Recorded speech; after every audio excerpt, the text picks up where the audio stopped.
ഇപ്പൊ ഒരു വാർത്ത വന്നേക്കുന്നു, മമ്മൂട്ടിയുടെ ഒരു സിനിമയും ദേശീയ അവാർഡിന് അയച്ചിട്ടില്ല. ജൂറി അംഗം MP പത്മകുമാറാണ് പറയുന്നത്. MP പത്മകുമാറിനെ കുറിച്ചുള്ള അറിവ് പൊളിറ്റിക്സ് കേരളയ്ക്ക് പരിമിതമാണ്. അതുകൊണ്ട് അദ്ദേഹത്തിന്റെ അറിവിനെ ഞങ്ങൾ ചോദ്യം ചെയ്യുന്നില്ല. പക്ഷേ മമ്മൂട്ടിയുടെ റൊഷാക്ക്, നൻപകൽ, മയക്കം എന്നീ ചിത്രങ്ങൾ അവാർഡിന് അയച്ചിരുന്നു. മമ്മൂട്ടിയായിരുന്നു അവാർഡിന് മുൻനിരയിൽ നിന്നതും. മമ്മൂട്ടിക്ക് അവാർഡ് കിട്ടുമെന്ന് എല്ലാവരും പ്രതീക്ഷിച്ചിരുന്നു. കാരണം റൊഷാക്കിൽ ഒരു തരത്തിലുള്ള അഭിനയം, നൻപകൽ നേരത്തെ മയക്കത്തിൽ മറ്റൊരു തരത്തിലുള്ള അഭിനയം. റൊഷാക്കിലെ അഭിനയത്തെക്കാൾ മനോഹരം നൻപകൽ നേരത്തെ മയക്കം എന്ന ചിത്രത്തിലെ അഭിനയമാണ്. അസാധ്യമായ അഭിനയം. അത് MP പത്മകുമാറിന് അറിയാമോ? MP പത്മകുമാറിന് അതിനെപ്പറ്റി എന്തെങ്കിലും വിവരമുണ്ടോ എന്ന് പൊളിറ്റിക്സ് കേരളയ്ക്ക് അറിയില്ല. മമ്മൂട്ടിക്കെതിരെ കുറെ കാലമായി സംഘികൾ പലതരത്തിലുള്ള ആരോപണങ്ങൾ നടത്തുന്നു. പലതരത്തിലുള്ള ആരോപണങ്ങൾ, വളരെ നികൃഷ്ടമായ ആരോപണങ്ങൾ. മമ്മൂട്ടി മട്ടാഞ്ചേരി മാഫിയയുടെ തലവനാണെന്ന് വരെ പറഞ്ഞു കളഞ്ഞു സംഘികൾ. സംഘികൾക്ക് സ്തുതി പാടുന്ന ചില ഓൺലൈൻ ചാനലുകളും മമ്മൂട്ടിക്കെതിരെ ആരോപണങ്ങൾ നടത്തുന്നു.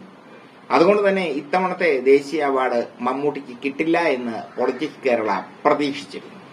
ഒരു ഘട്ടത്തിൽ മമ്മൂട്ടിക്ക് ദേശീയ അവാർഡ് കിട്ടുന്നതായി തോന്നിയ നിമിഷം തന്നെ അതിനെ തകർത്ത് തരിപ്പണമാക്കാൻ വേണ്ടി ഒരു വിഭാഗം രംഗത്തിറങ്ങുകയും ചെയ്തു. എന്തായാലും ഋഷഭ് ഷെട്ടിക്കാണ് അവാർഡ്, കാന്താരയിലെ അഭിനയത്തിന്. അയാൾ നല്ല നടനാണ്, അതിൽ ഒരു സംശയവുമില്ല. പക്ഷെ മമ്മൂട്ടിയോളം കിടപിടിക്കുന്ന അഭിനയം അയാൾ കാന്താരയിൽ കാഴ്ചവെച്ചിട്ടില്ല എന്ന് പൊളിറ്റിക്സ് കേരള തറപ്പിച്ചു തന്നെ പറയുന്നു.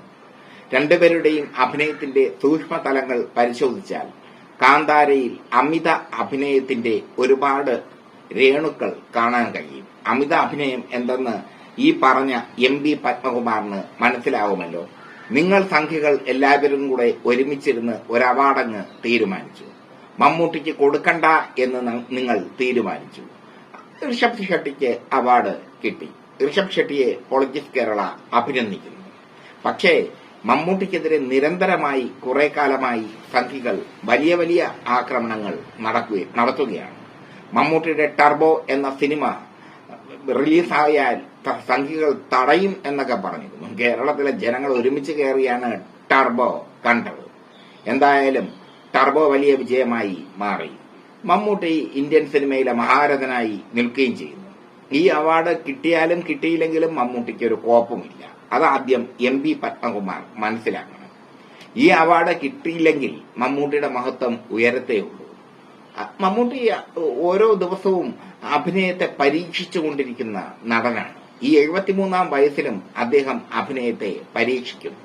അതുകൊണ്ടാണ് സംഘികളടക്കമുള്ള ആരാധകർ അദ്ദേഹത്തിന് ഉണ്ടായത്. പക്ഷെ അടുത്ത കാലത്തായി മമ്മൂട്ടിയെ വളരെ മോശമായി സംഘികൾ ചിത്രീകരിക്കുന്നു. അദ്ദേഹത്തിനെ മട്ടാഞ്ചേരി മാഫിയയുടെ തലവനായി ചിത്രീകരിക്കുന്നു. അദ്ദേഹത്തിന്റെ ഫാൻസ് അസോസിയേഷൻ അംഗങ്ങളെല്ലാം ന്യൂനപക്ഷ വിഭാഗത്തിൽപ്പെട്ടവരായി ചിത്രീകരിക്കുന്നു. ഇങ്ങനെ ചിത്രീകരിച്ചവർ മമ്മൂട്ടിയെ വളർത്തുകയാണ്. ഈ ചിത്രീകരിച്ച് മമ്മൂട്ടിയെ വളർത്തുകയാണ് ഇവർ ചെയ്യുന്നത്, ഈ സംഘികൾ ചെയ്യുന്നത്. എന്തായാലും മമ്മൂട്ടിക്ക് അവാർഡ് കൊടുക്കാത്തത്, ദേശീയ അവാർഡ് കൊടുക്കാത്തത് തെറ്റ്. പണ്ട് അമിതാഭ് ബച്ചനും തിലകനും തമ്മിൽ മത്സരിച്ചപ്പോൾ, തിലകൻ പെരുന്തച്ചനിലൂടെയും അമിതാഭ് ബച്ചൻ അഗ്നിപഥിലൂടെയും മത്സരിച്ചപ്പോൾ തിലകൻ അവാർഡ് കൊടുക്കണമായിരുന്നു. അന്ന് അമിതാഭ് ബച്ചനാണ് അവാർഡ് കൊടുത്തത്. അതുപോലെയല്ല ഈ സംഭവം. രണ്ട് സിനിമകളാണ് മുന്നിലുള്ളത്. ഒന്ന് നൻപകൽ നേരത്തെ മയക്കവും റോഷാക്കും. അതിനെ കവച്ചു വയ്ക്കാൻ ഋഷഭ് ഷെട്ടിയുടെ കാന്താരയ്ക്ക് കഴിഞ്ഞിട്ടില്ല. പൊളിറ്റിക്സ് കേരള ആ അഭിപ്രായത്തിൽ തന്നെ ഉറച്ചു നിൽക്കുന്നു. കുറെ കോളുകൾ വന്നു, അതുകൊണ്ടാണ് ഞാൻ ഈ ലൈവ് ചെയ്യുന്നത്.